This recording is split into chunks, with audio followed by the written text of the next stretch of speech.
The Trans-Pacific Partnership Treaty has been in ongoing negotiations for the past 10 years. Its core members include Japan, Malaysia, Vietnam, Brunei, Singapore, New Zealand, Peru, Mexico, Chile, the United States, Canada, and Australia.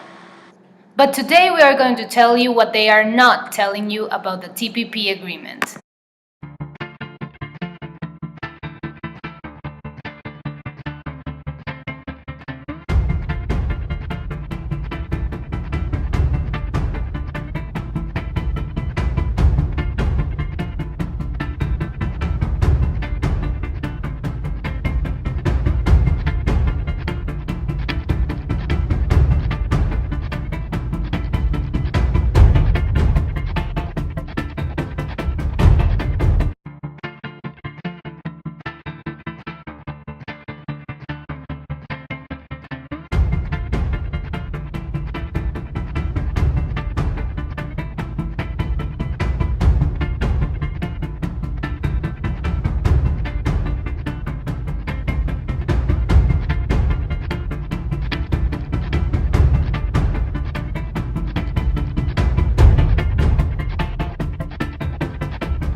TPP is undoubtedly beneficial for large corporations. It will allow them to reduce their operating costs. That is why they are so aggressively seeking low level of regulations around the world.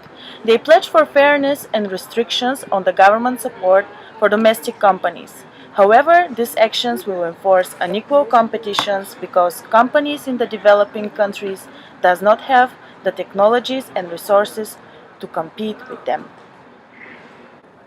Another negative aspect of the TPP is the fact that all negotiations have been kept secret.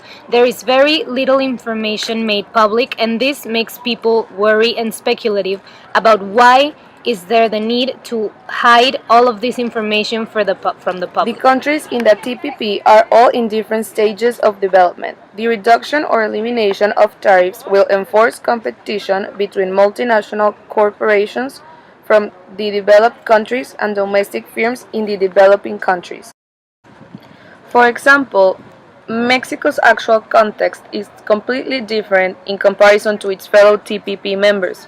It actually seems that after years of debating about this treaty, the 12 members considered every single aspect Another benefiting them disadvantage except for for the the TPP is the ramifications fact applied that to non-tariff society. barriers to trade are going to be lowered.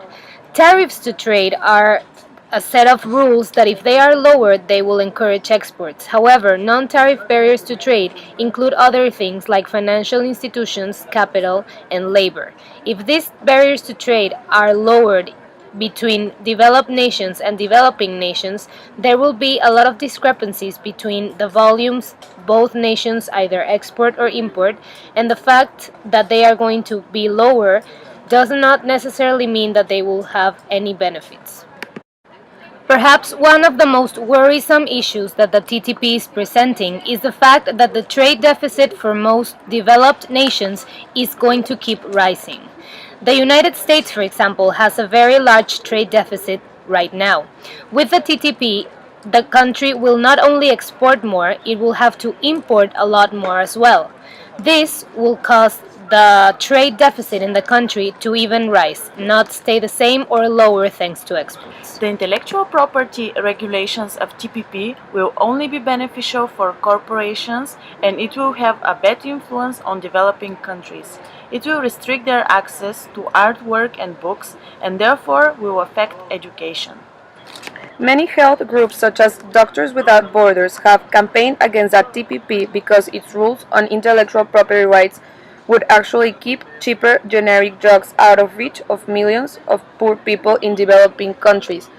Another negative aspect about the TPP is the fact that many doctors won't be allowed to do certain procedures because of the extent patent in the procedure.